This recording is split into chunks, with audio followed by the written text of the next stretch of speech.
guys! Ayan, kakain kami ng lunch. La la la la la la la la lunch.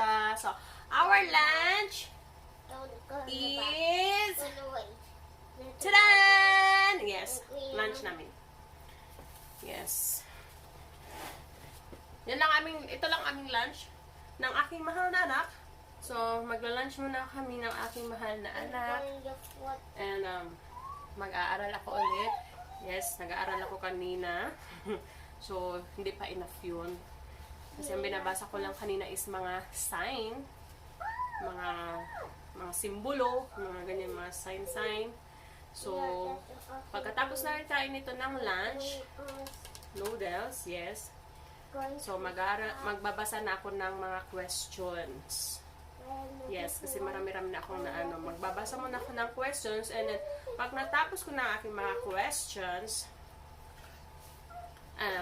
gagawa na naman ako ng another question and answer. So, yes. Dito ako nagbasa kanina. Yeah. So, wait, so, here, ito ang binasa ko kanina, ito. Tsaran. Meron ako niyan sa cellphone ko. Hindi lang dyan sa aking pang YouTube. Kundi meron din ako dito. Kasi, pag nasa daan kami, and then case lubat ang aking cellphone, or hinihiram ng aking mahal na anak kasi minsan lubat yung kanyang cellphone, and ginagamit niya minsan ang aking cellphone. Kaya, sinisigurado ko talaga na pag ginamit niya yung cellphone ko, meron din ako dito. O, diba? So, ayan. Para may copy ako. And, yes. Ito yung ginawa ko kahapon. Yes, diba? So, 1 to 30. So, itong, yes. Come on, it na. Wait, give me a second bago ko ipakita sa inyo. Itapusin ko muna itong kanyang noodles. Lagay ko sa paper plate para hindi mainit. Kasi mainit pa to eh. Mainit. Noodles lang ang kinakain namin ngayong araw na pang lunch. Kasi nag-breakfast kami alas 11 ba yun? Alas 11. So, alauna na. Napagod kasi nag-live din siya. And then nag-exercise din ako kanina. Yes, nag-exercise ako. So, ito yung nagawa ko. So, ito yung nagawa ko nung nakaraang araw. Yes. Yan, back to back yan. Yan, back to back. Sulat kamay ko lang to, guys.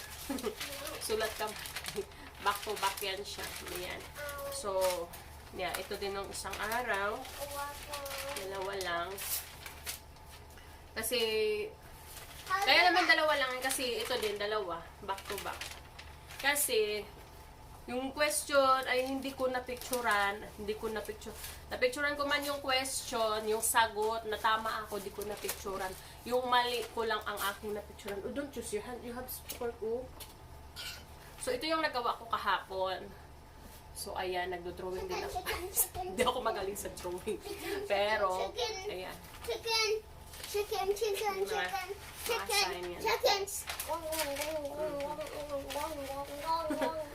So, ayan. And so, Chicken. So, so, ito yung nasulat ko kahapon. Chicken. So, may konting erase, pero pwede na yan Chicken. Yung aking malan. So, ito, babasahin ko to. Kakain kami muna ng lunch. Chicken. Ito, hindi ko na-search kahapon yung sagot.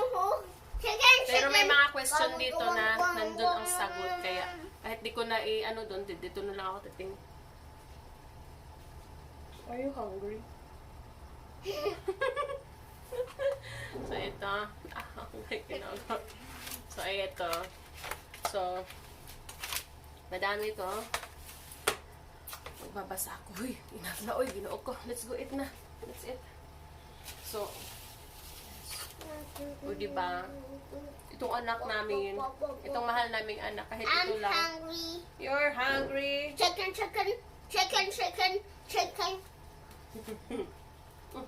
Nahulog.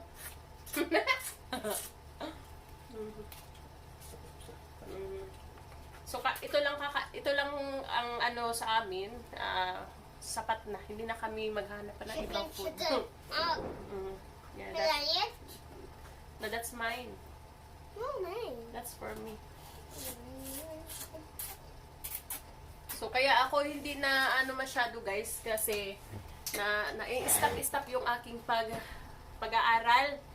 Kasi yung ang aming mahal na anak, Diyos ko, tawag ng tawag. Monitor namin kasi malamig na. Nakaputo sa akin, may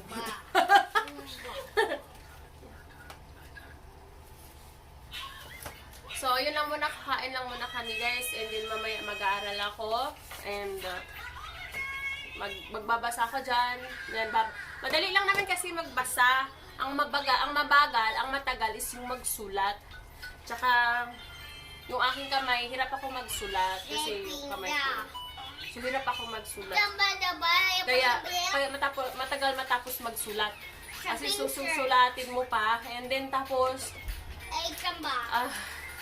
tapos binabasa ko muna siya, tapos sasagutan ko, ang sagot ay nasa utak ko.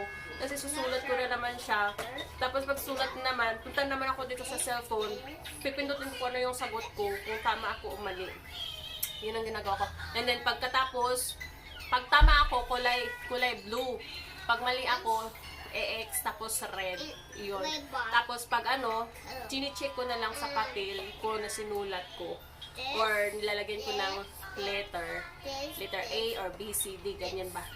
So, ganun ang ginagawa ko para mayroon akong kodigo na aking re-reviewin. Diba? So, ganyan ako. Nung nag-aral din ako ng high school, ganun ginawa ko.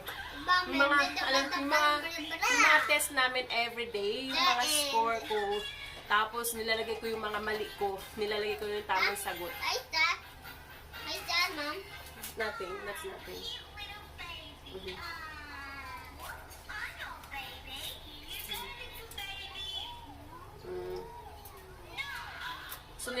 So nilalagay ko yung tamang sagot kung saan yung mali ako. Tapos pagdating sa bahay, nire-review ko ulit yung aming tinest kanina or before nung nag-aaral pa ako, yung tinest namin, nire-review ko. Tapos nilalagay ko yun siya sa aking meron akong daladalang doon, tapos nakalimutan ko yun. Hindi siya folder, plastic folder. Yun. Plastic folder siya. Hindi siya folder, pero folder.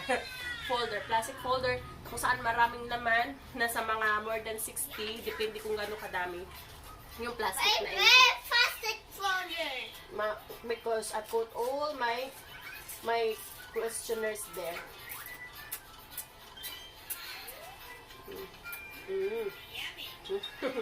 So, kaya lahat ng mga exam namin at test namin araw-araw is tinatabi ko para pagdating ng exam, the first year, first grading, second grading, mga ganyan-ganyan. So, mayroon akong mapag-aralan. Then, punta ako sa libro ko. Kaya yung mga libro, yung libro, guys.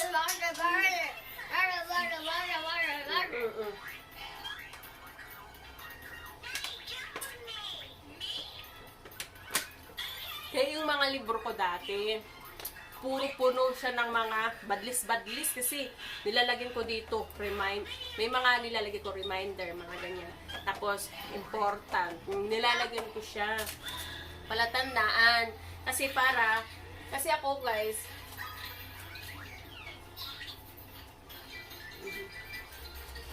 kasi nung nag-aaral ako guys, ang libro ko, ang libro na lalo na't yung mga ganyan. Kaya ako pag nag-aaral ako ganito, focus ganyan, sulat talaga. Kasi iba pag magsulat ka. Ito yung nagkakaiba sa pag magsulat kaysa magbasa ka lang. Kasi kung magbasa ka guys, nakukuha mo nga yung sagot, di ba? Katulad sa ginagawa ko. Nagsasagot ako dito sa aking phone. Pag nagsasagot ako, tama nga ako. And then, ngayon, wala akong kopya doon sa sinagot ko. Eh di, paano ko pahalin doon? Iba na naman kasi ang question pag ikin-close ko na yung cellphone ko, di ba? Oh, it's okay, that's fine. So, mag-i-restart ka, ganon din naman. So, pag ibig sabihin, mag-start ka na ng bagong questionnaire, so iba na naman.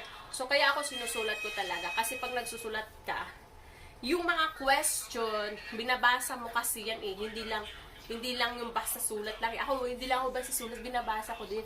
Tinatandaan ko, and then bagito ganyan. Minsan, wala kayong sagot, sinasagutan ko na sa isipan ko, ganyan, ganyan, ganyan. Tapos, kung meron yung complete sentence, nandun na. Pero at least, meron akong alam kong sagot na nakasama doon sa tamang sagot ng mga buong question. Yun. Kaya, minsan nagsasagot na ako, ganyan, ganyan. Habang nagbabasa. Kasi dito, hindi matawag to na cheat eh. Hindi to matawag na nag-cheat ka kasi ano ba yung nag-cheat eh?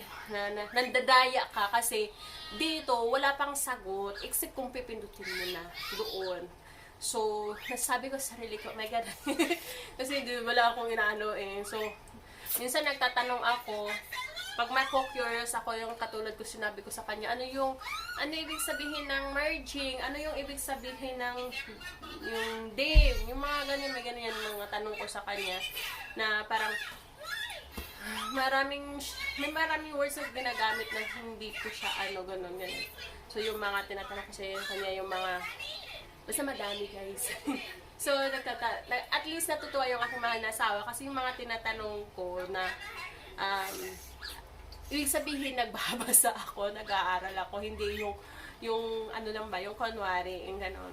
So, nakikita naman niya. And kahit naman na medyo pa-stop yung pag-aaral ko, and then pag once na naman, nasasagot ko kahit papaano, pero hindi niya ako tinatanong ng mga question.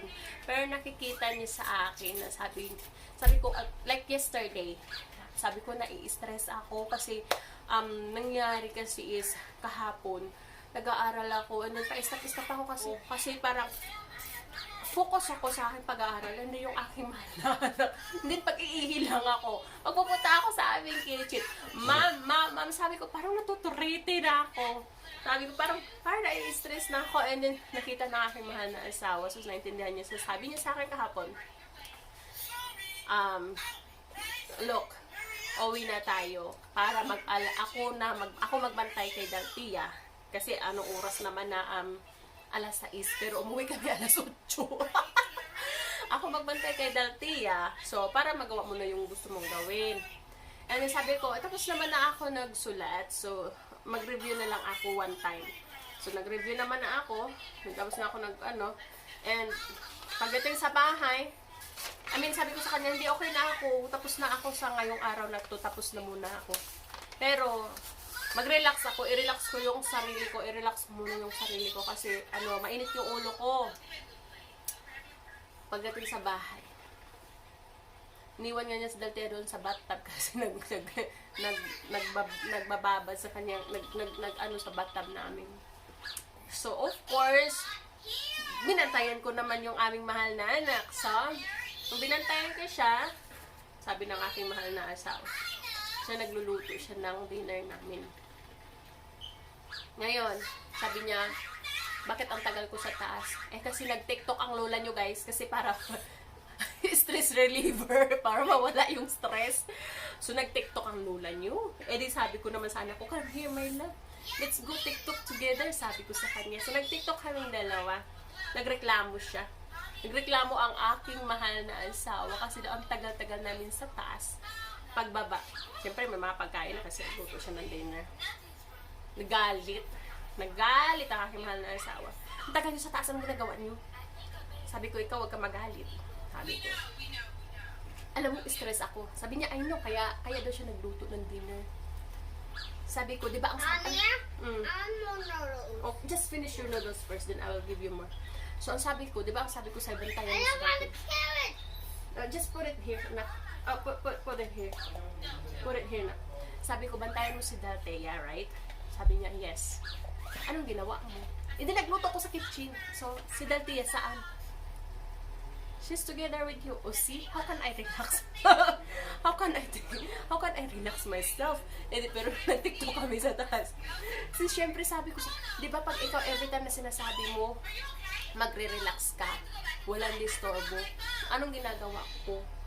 Dito ka sa baba, alone, din kami ni Daltia sa taas, so doon kami sa taas, di ka disturbo sa movie na pinapanood mo, o kung ano yung ginagawa mo sa cellphone mo. Sabi kong ganon. Ganon ang sinabi ko. Nag-init ang ulo ko na naman.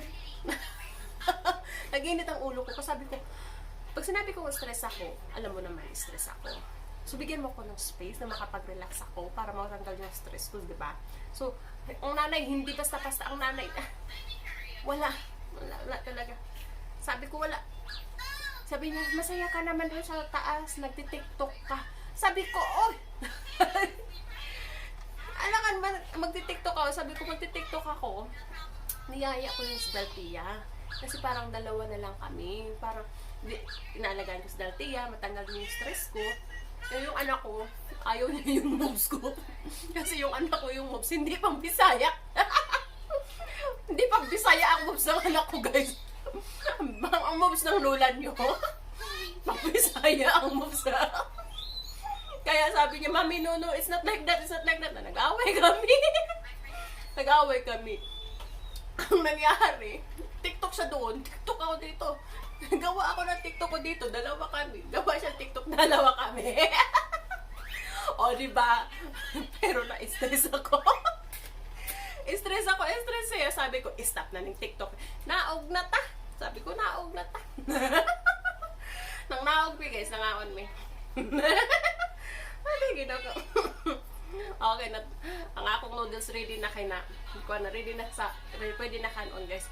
Yun lang ang aming video for today, guys. Pasensya na kayo, madaldal ako mamaya. Mag-i-study ako. Mag-i-study talaga ako kasi kailangan ko. O, diba? Thank you very much for watching our videos. Maraming salamat po sa walang sawang pagsuporta ng aming channel. Mag-ingat ho kayo. Mag-ingat ho tayo. I love you all. Bye-bye. Bye-bye.